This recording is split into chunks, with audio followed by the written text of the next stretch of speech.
I'm Sean. I'm a games researcher at USC for the department and for the lab that Tracy mentioned, the Game Innovation Lab. I'm an adjunct faculty. I teach a variety of courses. I frequently teach an intro design course, an advanced design course, an experimental design course. So kind of just a broad spectrum of different stuff.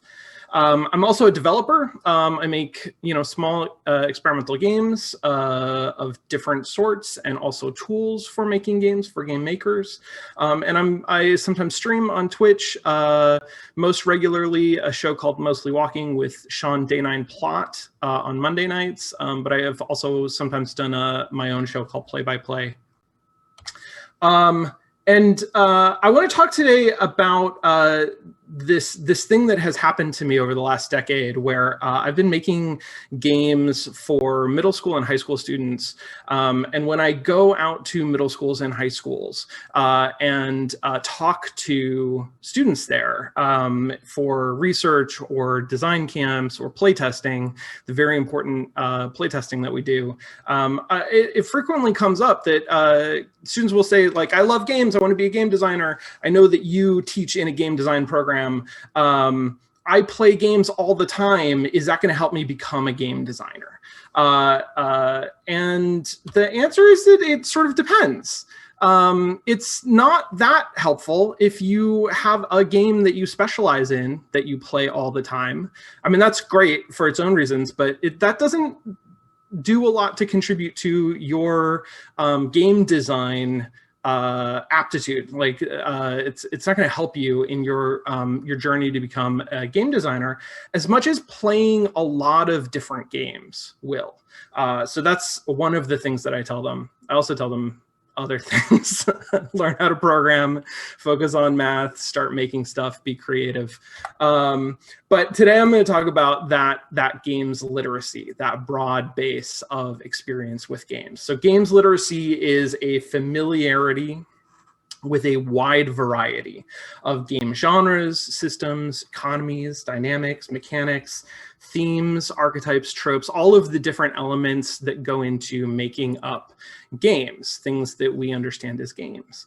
And a good games literacy comes from broad exposure, from learning about and knowing and playing a lot of different games and recognizing all of these different elements where they live. That includes non-digital games. So sometimes as digital game makers, we overlook the contributions that non-digital games have towards our literacy, our games literacy. Board games, card games, location-based games, role-playing games, LARPs, sports, improv games, traditional folk games, all of these have game elements that contribute to games literacy. It also includes mobile games and casual mobile games, which is another area that we sometimes overlook when we think about the canon of games that we can be literate in. So why is games literacy important? Well, just very briefly, games literacy improves communication because it gives you and the people that you're talking to a set of touchstones, a shared language, shared experiences that you can draw upon, right? If you have familiarity with different game elements from different games in different genres, different types, then you can talk about those with your fellow designers when you are talking about sort of the direction that your game is going, or things that you want to do, or things that you're excited about. You can also use that language when you're talking to your audience. You can it helps you understand the different players who are out there, and some of those might be players who are in a different market than yours, but some of them might be players who are in your market, in your audience, who could be in your audience, and this gives you different ways that you can communicate with them, that you can talk about games and the sort of field of games that you're in. But I'm most interested right now in games literacy providing raw material for ideation. I think that we can understand sort of how it helps communication, but being familiar with this broad range, the spectrum of different game elements really can be useful to you as a game creator, whether you are focused on big AAA games or smaller indie games in your own practice. So, I mean, because big budget tentpole AAA games need to appeal to a wide audience, they often combine disparate elements from many different genres and game types. And sometimes we see this in mini games. Often we see this in mini games in sort of big AAA titles, but it also filters into sort of core design concepts in different games. In indie games, a lot of the most exciting cutting edge stuff experiments with collision points between different ideas that that are incubated in different places, or transplanting ideas from one type of game to another. Obviously, this isn't the only way that you can go about creating a game, by sort of taking ideas from other places and trying to combine them. But a lot of the time, even if that's not what you're doing directly, you will find inspiration in ideas that you find in different places, in the narrative structure of a game, or in the sort of moment-to-moment experience design of a game, and how that relates to something that might appear on the surface very different. The point is that new ideas breed new ideas, and the more different new stuff you are familiar with, you have exposure to, the more sort of opportunity you have to have different starting points or different potential directions that you can experiment with and test out and try and play test. So, how do you level up your games literacy? I'm going to give you 4 quick tips. The first is, of course, to play more games, right? This is easier said than done, I think, for a lot of us. A lot of us, you know, love playing games and would love to do it more than we do. So how do you do this? How do you play more games? Look specifically for ways to introduce variety into the games that you play and the time that you dedicate to playing games. Keeping a journal can be really useful, not just for sort of giving yourself goals and structure for you know, trying different things, but also for keeping track of the games that you've played and the ideas that you find there and the things that they inspire for you. Start a book club is a really good idea if you have friends who are sort of on this journey with you.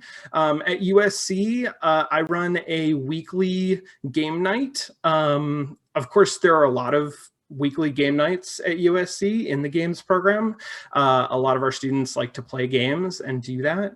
But I run one that is specifically geared towards trying out different games every week. It's a board game night, and we do weekly get-togethers on Tabletop Simulator, and we try a different game every week to give students sort of a broad base of familiarity and recognition with some of the mechanics and themes and elements that appear in those games.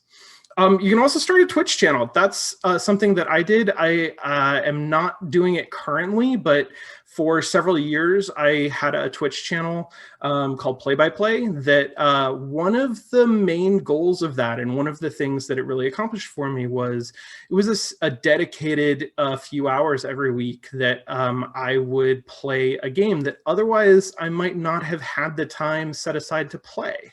And I found that extremely useful in expanding the library of games that I sort of knew and played. Tip number 2, skim, don't deep dive. Obviously, there is value in diving deep into games, but for the purpose of literacy, the value comes from familiarity, not mastery. So separate your research goals from your pleasure gaming. You can still game for pleasure, obviously, but that's different. Recognize that that's different from trying to build your literacy. Small and short games are really useful because you can go through them and you can sort of experience all of them in a relatively short time. And it's important to pay attention to the games that people are talking about on Twitter, on Twitch, wherever it is that you find people talking about games, but don't get entirely tied to that. Explore beyond it. Go off the beaten path.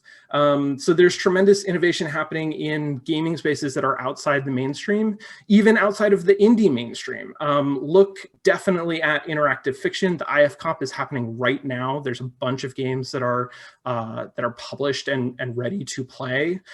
Single player print and play games is having a huge explosion in sort of the volume of those that are being published and the creativity of them, especially during quarantine. Escape rooms are one of my favorite places to find innovative game mechanics. And then jam games, of course, stuff that comes out of short experimental game making experiences. IndieCade just recently sponsored the Jamming the Curve jam. And you can find all of the entries for that on itch. And then my last thing, I'm at my time, but Immerse Yourself. Building a games library, an extensive games library, can be really expensive, but there are ways that you can improve your literacy without buying a ton of new games. Make sure that you're reading games journalism, watch Let's Plays of games that you're not going to get to. Listen to game review podcasts. It's one of my favorite things to do, is to listen to review podcasts where they talk about games that I might not have gotten to play, but I can still understand the mechanics and what's going on and how people are reacting to them. And in all of that, don't forget that it's important to also have experiences that are not game related. So listen to other podcasts, watch other types of media, read things that are not games journalism, but these are avenues that you can use to pursue enhanced game literacy as well. So thank you very much. I'm out of time. If you have questions or comments, send me a message on Twitter. Would love to talk with you.